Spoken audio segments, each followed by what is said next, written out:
Okay, so one of the interesting things about this general election, despite the fact that there's a lot of uncertainty on the peninsula side about who is the dominant party, that question does not arise in terms of Sarawak. Everybody accepts that in Sarawak, the dominant party or the dominant coalition is GPS.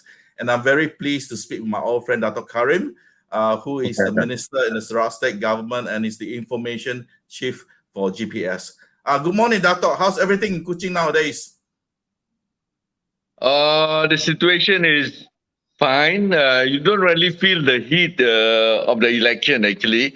Well, you do see the posters around, but then it's not as tense as the previous election. Yes, Well, yes. it might be different in West Malaysia. Yeah. It's also very quiet here, actually. I think what happened is that all the parties are putting up the resources for the past 2 or 3 days. This coming week Yeah. is crucial. So I think it's Oh, because my take is that there is a lot of undecided voters out there. But I think we're all sort of, I think this election is very unusual, Dato, because we're coming yeah. out of the pandemic, right? So people have different ideas about what election is.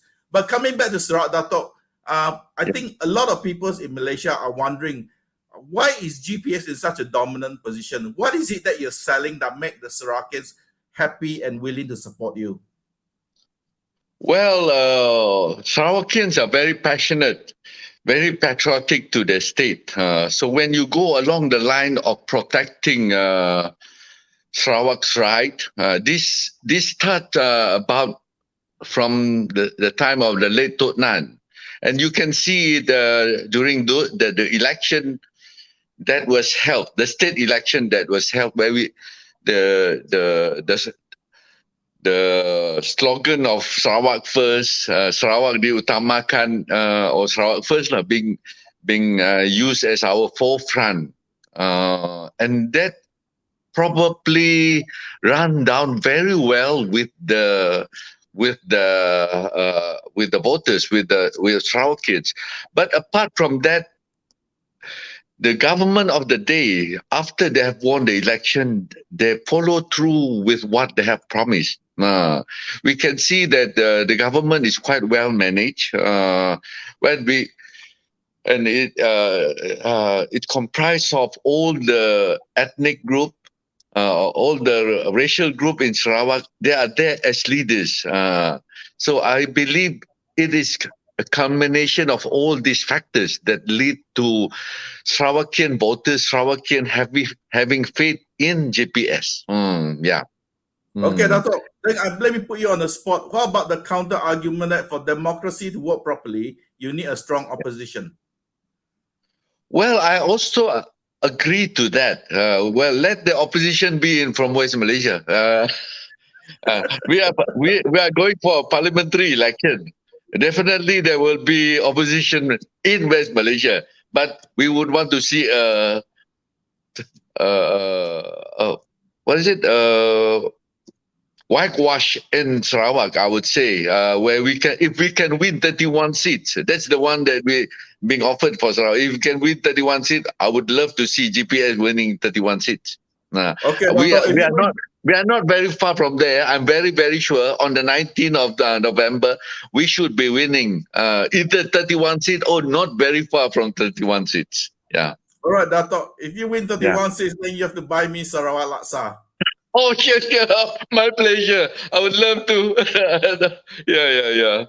All right, Dato. So one of the Okay. arguments among the people of Sabah, the ordinary people, is that they are thinking we must not allow the peninsula side to have a dominant party that can win election on its own, so that they continue to ignore Sabah and Sarawak, and therefore Yeah. that the people of Sabah Sarawak should really hope that on the peninsula side, you have a good strong party over there, but maybe somebody who's not very strong who will rely on Sabah and Sarawak to stay in power. What is your comment on this thing? Well, personally, I see none of the coalition parties in West Malaysia will be able to make it to form a government. The federal government after the 19th of November. They will still need Sabah and Sarawak. And apart from that, Sabah Sarawak plays a very big role. The economy of Malaysia relies quite a lot on Sabah and Sarawak. So whichever component parties or whichever coalition of parties that are going to form the government, they will have to court. They will have to be good to Sabah and Sarawak if they want to see a harmonious Malaysia after this. And through the years, there have been quite a number of matters that Sabah and Sarawak leaders have been asking for. They should look into this. These are about the rights of the states that have been eroding through the years for the last 50 years. We can see some of it has been attended to, but there are many, many more that we are still seeking for. The era of Tun Mahathir is not there. I can see that a lot of this erosion of these rights happened during those days, that 22 years of Tun Mahathir era. And I can see that the post Mahathir era, they are more accommodative to the demand of the leaders of Sabah and Sarawak as far as the states' rights are concerned. Yeah, and we hope to see this coming forth after this election. Among them are the wanted seats in Parliament, which has been taken away after Singapore left Malaysia, and a few other rights of the oil and gas rights, the rights of a continental shelf, the territorial rights, among others. Yeah, these are very passionate matters that are very passionate to the states. Yeah, to both states. Yeah. Yeah, I understand that, Dato', but things like oil and gas, if the federal government were to return the rights to Sabah and Sarawak, I would argue that this will basically mean that Petronas is in big trouble. Not necessarily. Dividend is crucial to the federal government budget. So how do you answer those people who say that we understand your passion for oil and gas, and we also know it really does belong to Sabah and Sarawak, but what about the larger picture, the fact that Petronas is needed for the federal development budget?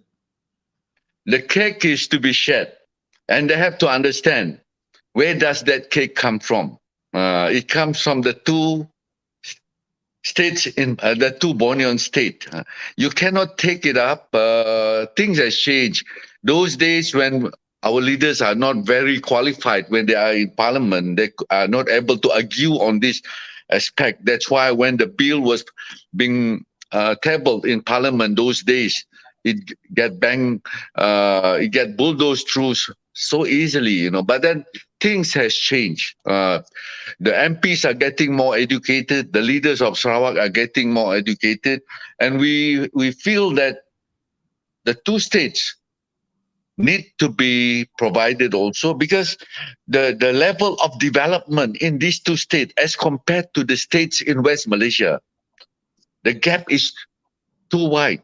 And that is where, if you have to look at it, we need those monies too.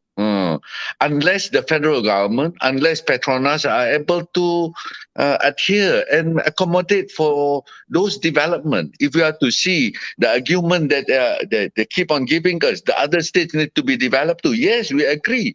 Every state in Malaysia need to be developed. But the two largest states in Malaysia are the Bornean state. You cannot give them just pittance. They need to be given much, much more. Furthermore, Petronas, the lifesaver for Malaysia, are getting the resources from the two states. So you have to give back more to the two states. That's how I look at it. Yeah. Thank you, Dato'. Final question. You know, right? In Sabah now, one of the election issues is that they keep talking about the Borneo bloc. So they actually look up to Sarawakians and the fact that GPS is a very strong bloc. So they talk about the Borneo bloc, the Sabah bloc combining with GPS. But yet we don't see a lot of reactions from the GPS leaders. What is the thinking among the GPS leaders about this idea of a Borneo bloc with some of the major blocs in Sabah? Well, Sabah and Sarawak, in every field, whether it's in politics, whether it's in sport, cultures and all that, they are very close to each other. I do believe that if we can get closer through what we call the Eastern Bloc or the Borneo Bloc, our voice will be much stronger. And that is also the reason why we are also advocating for that wanted representation in Parliament. We are advocating for something like that. But on the other hand, it is quite difficult as far as Sabah is concerned, because the two main parties that form the Sabah government, state government now, are West Malaysian-based parties, Perikatan Nasional and Barisan Nasional, UMNO. They are the one that form the Sabah government. So even though they are Sabahans themselves, but whatever important policies that need to be decided, they will have to refer to Kuala Lumpur. They have to refer to Putrajaya. That is the reason why it's not that easy unless the people of Sabah make a very crucial decision in the election. I can't speculate on this too much, but then we'll leave it to the Sabahan until we get to that stage, or until the West Malaysian-based party that are looking after Sabah are able to adjust themselves and look at things from the Eastern Bloc point of view. Probably we would be able to see light at the end of the tunnel. Yeah, or else it will just be cakap-cakap saja lah. It's just something that is wishful thinking. Yeah. Yes. Yes. Yeah. Well, thank you very much, Dato'. I know you're very busy with the campaign and everything. Good luck. I hope you will reach your target of 31, because I'm really dying for Sarawak Laksa. Thank you very much, Dato'. Yeah. But we will be almost there. I hope we should be very, very close to 31, or even if things goes our way, we might be able to get 31 seats. Yeah. Thank you. Thank you, Dato'. Good to see you again. Thank you, Dave. Yeah.